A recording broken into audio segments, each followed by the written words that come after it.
Assalamualaikum warahmatullahi wabarakatuh. Perkenalkan, kami dari kelompok Seman 9 Cirebon yang beranggotakan Aan Khairunisa, Hani Tarkasi, Regina Nurul Fadila, Rifani Adela Rahmah, dan Sri Mulyani. Kami akan mempresentasikan tentang prinsip kontinuitas dan implementasinya dalam pembelajaran.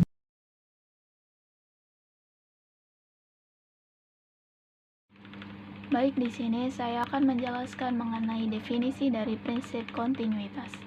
Prinsip kontinuitas adalah kesinambungan antara bahan atau materi di dalam kurikulum yang berdasarkan jenis dan jenjang program pendidikan.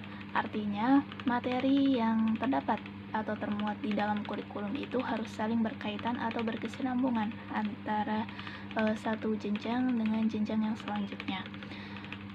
Prinsip kontinuitas ini dilakukan untuk menghindari adanya pengulangan materi yang berakibat rendahnya semangat peserta didik dalam belajar, karena biasanya apabila terjadi pengulangan materi, peserta didik akan mudah bosan. Nah, dalam menerapkan prinsip kontinuitas ini harus memperhatikan beberapa mata pelajaran. Hal ini dilakukan agar tidak terjadi tumpang tindih materi antara mata pelajaran yang satu dengan mata pelajaran yang lainnya.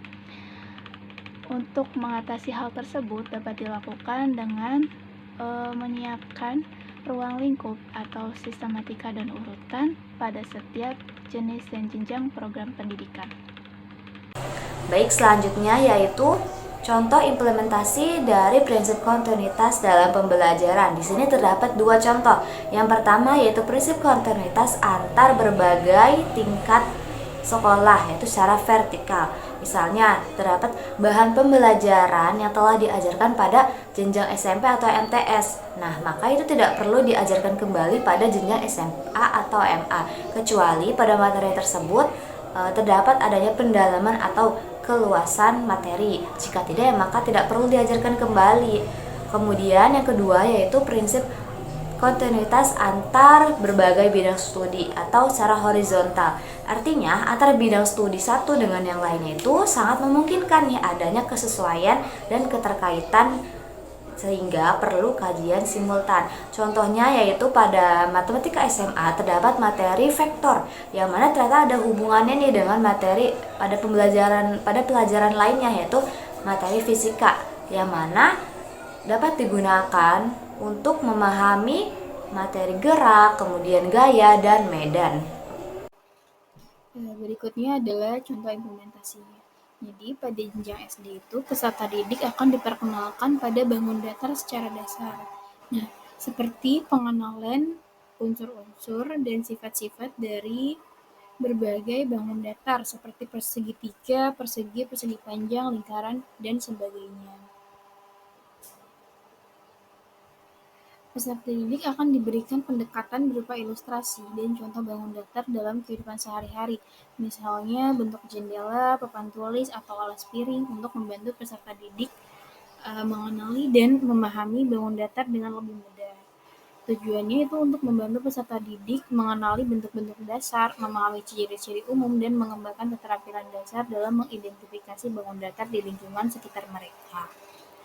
Pada jenjang SMP, materi bangun datar mulai diajarkan dengan penekanan pada perhitungan, khususnya itu menghitung luas dari bangun datar.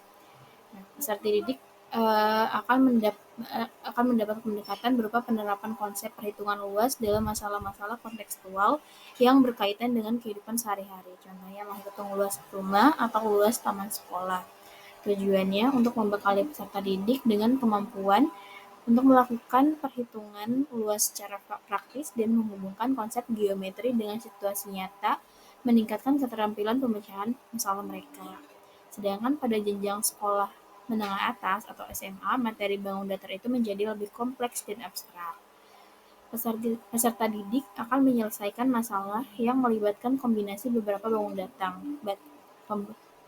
datar, perhitungan dengan rumus-rumus geometri yang lebih kompleks, dan aplikasi geometri dalam konteks yang lebih luas. Contohnya menghitung luas wilayah yang terdiri dari gabungan beberapa bentuk, penggunaan trigonometri dalam perhitungan luas, dan sebagainya.